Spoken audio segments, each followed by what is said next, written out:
À l'automne 92, le CECOF organisait son colloque d'automne sur le thème « Parlez-moi d'amour ». Il y a donc, grosso modo, 21 ans.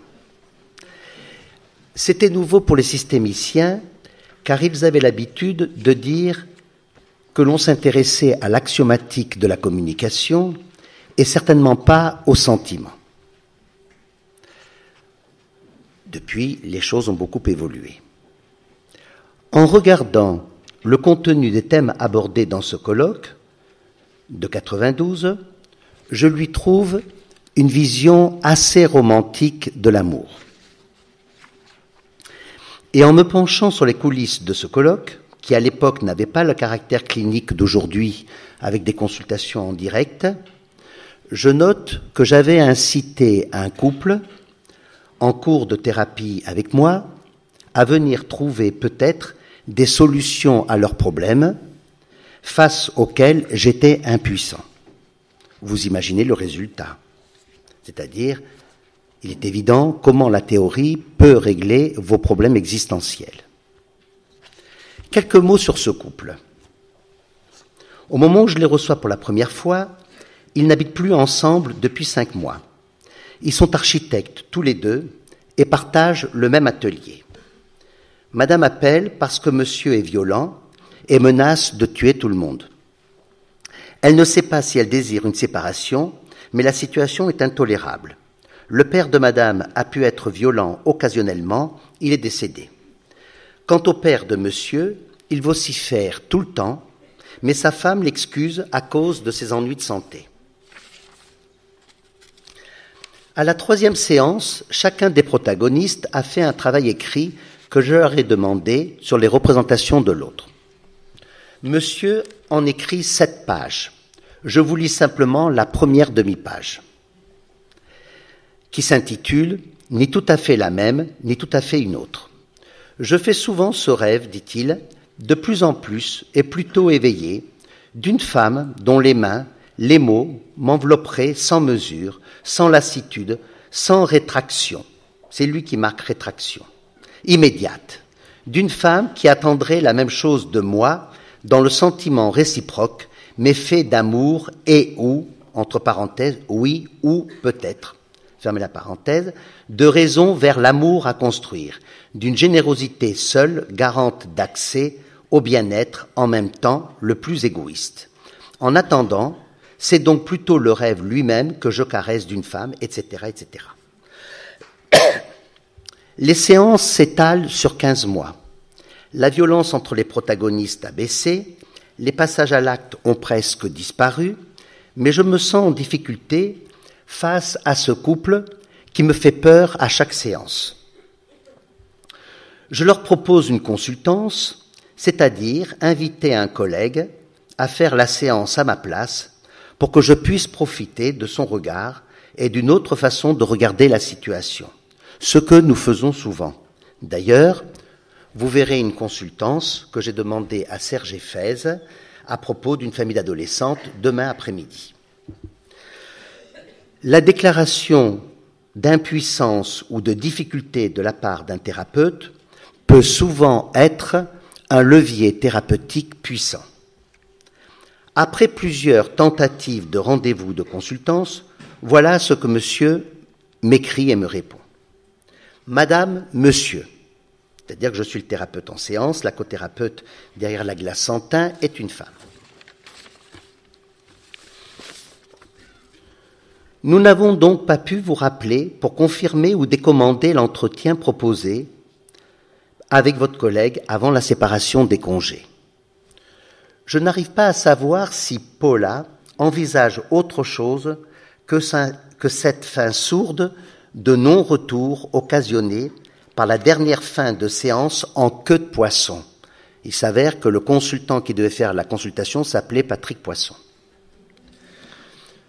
Je n'ai aucune raison d'imposer à ma femme que l'on vous voie, entre parenthèses, en PS, ou aperçoive.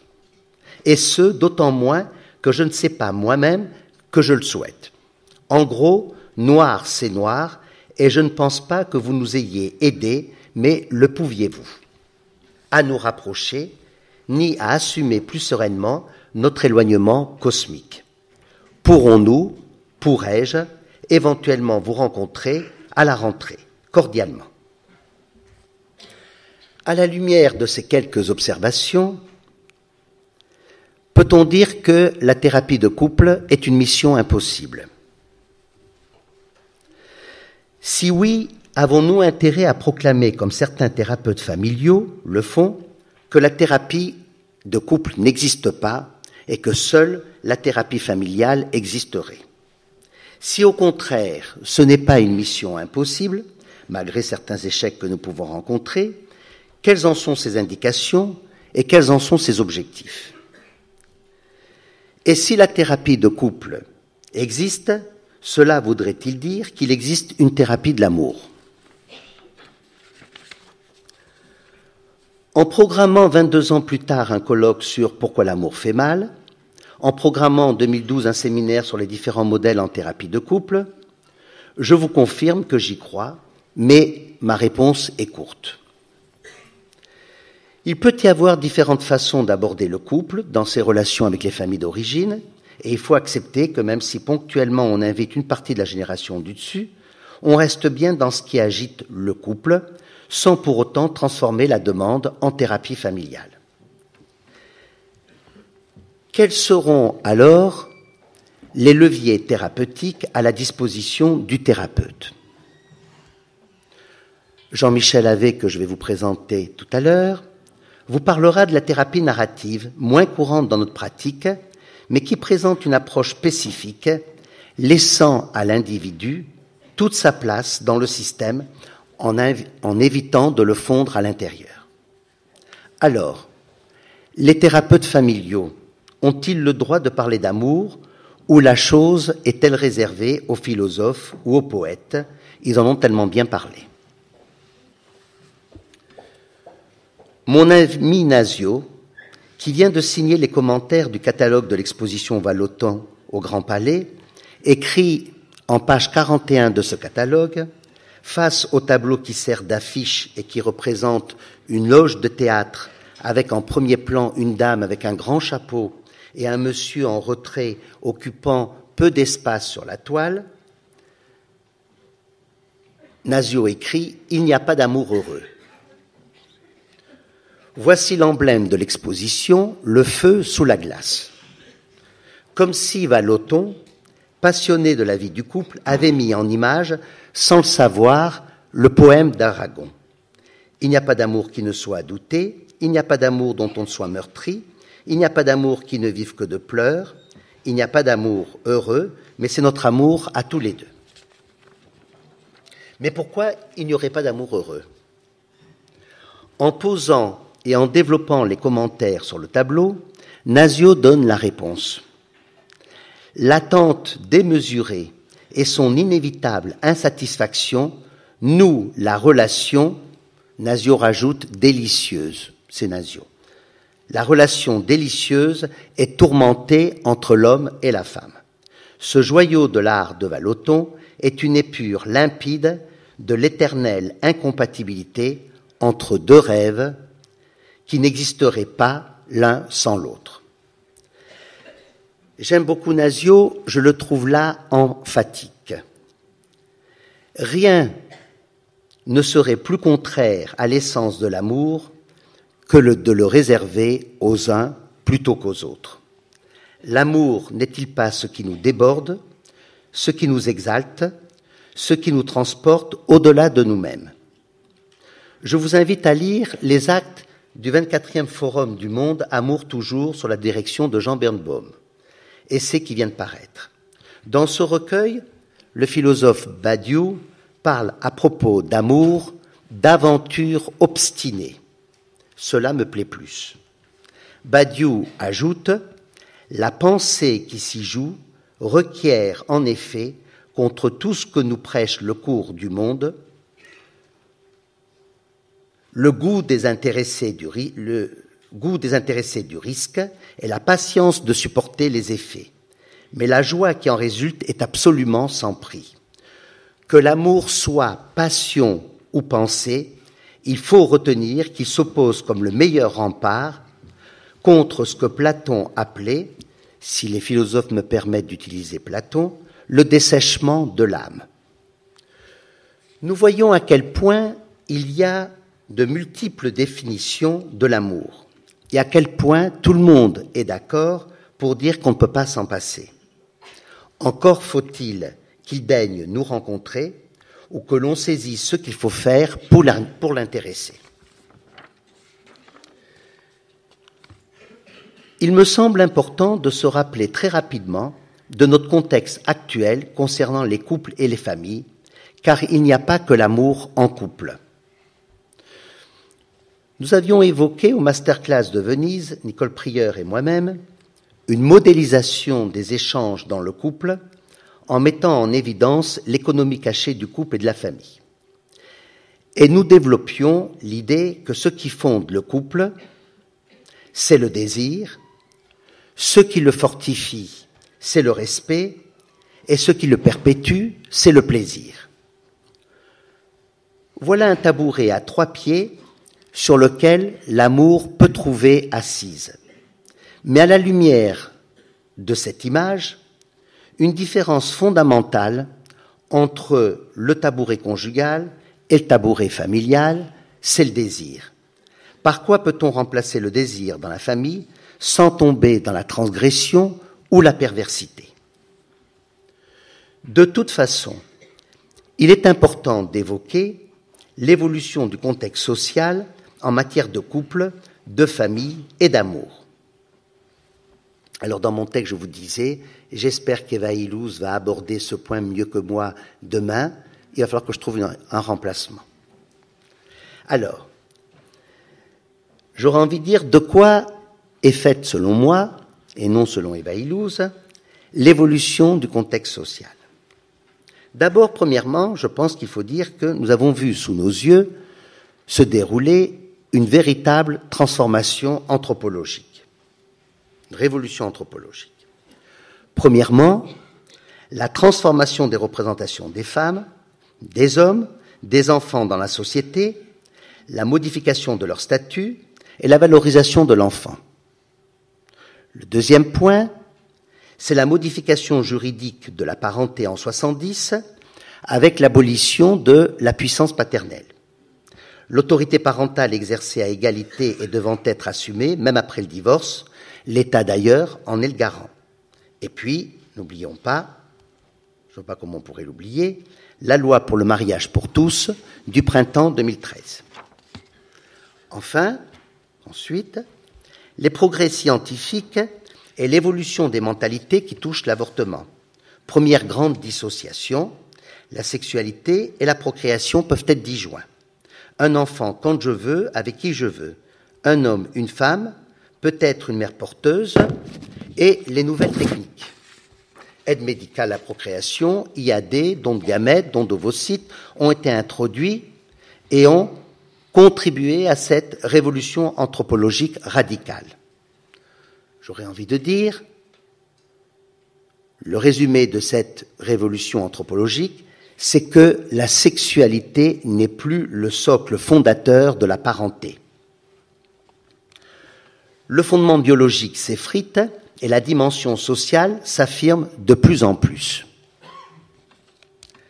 À propos du livre de Maurice Godelier, paru en 2005 sur les métamorphoses de la parenté, Maurice Gaucher déclarait dans la revue Enjeu, « La crise de la famille ne tient ni à l'apparition des familles monoparentales, ni à l'augmentation des divorces, ni à la revendication du mariage homosexuel, mais plutôt à l'éclatement et à la dispersion des fonctions que traditionnellement elles réunissaient. » Et nous verrons au niveau des indications de la thérapie de couple ou familiale et à la façon dont nous travaillons, comment nous allons nous centrer sur cette notion de fonction.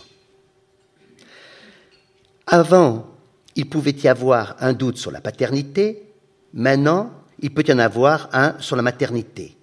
Mais très paradoxalement, ce serait au sein des familles homoparentales que la parenté se réaliserait pleinement. En devenant une réalité purement sociale et affective, qu'est-ce qui fonde les liens de parenté? Qu'est-ce qui structure la dimension éthique des relations entre les individus à l'intérieur d'un couple, d'une famille et à l'extérieur? Puis, le mot d'ordre, désir, mais désir de quoi? Désir autocentré, se faire plaisir, désir de partage, désir de transmettre, désir de construire, désir de fonder une famille, désir de créer du temps et de l'histoire, on ne sait pas très bien. Aujourd'hui, l'identité est devenue incertaine. Elle perd sa cohérence, elle perd son unité. Les repères existentiels, les sens ne viennent plus d'en haut ni du groupe. L'identité devient une affaire individuelle et Jean-Claude Kaufmann, que vous verrez cet après-midi, qui est déjà venu ici, a déjà montré comment nous sommes sommés de nous inventer nous-mêmes.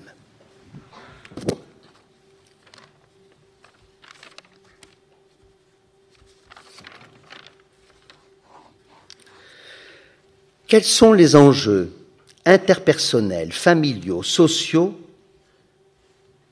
d'une relation impossible jusqu'à en devenir insupportable pour les protagonistes? Le couple vit des pseudo-séparations qui ne parviennent pas à se transformer en rupture, mais en même temps sapent petit à petit ses fondements relationnels. Il ne peut affronter sa fragilité, le fait que l'un des conjoints se réalise en dehors de cette entité fortement investie, révélant la forte ambivalence des protagonistes. Voilà sur quoi notre conception va s'appuyer en tant que thérapeute de couple. Et,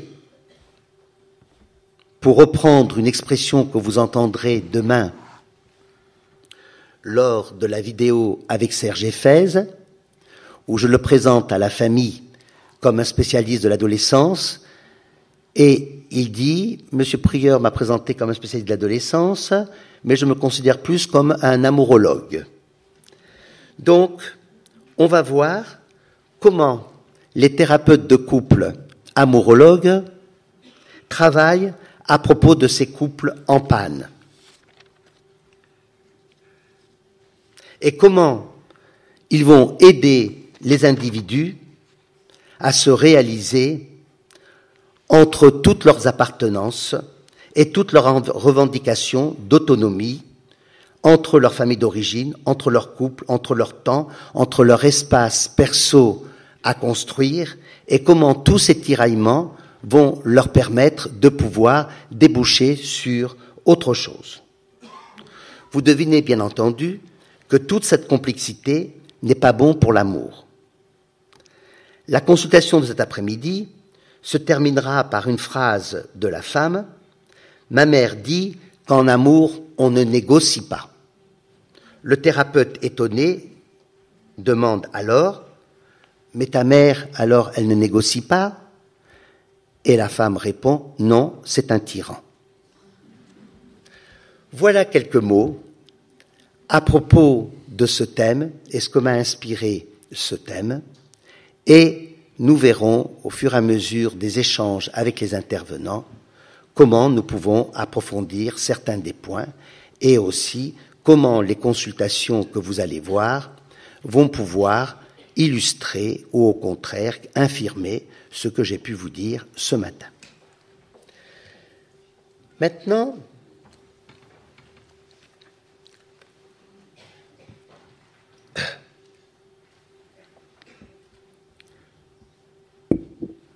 je vous présente Jean-Michel Havé, qui est psychiatre au CHU de Reims, qui travaille depuis très longtemps avec moi au CECOF et qui s'est spécialisé, qui s'est intéressé, tout en s'intéressant à d'autres choses, à la thérapie narrative.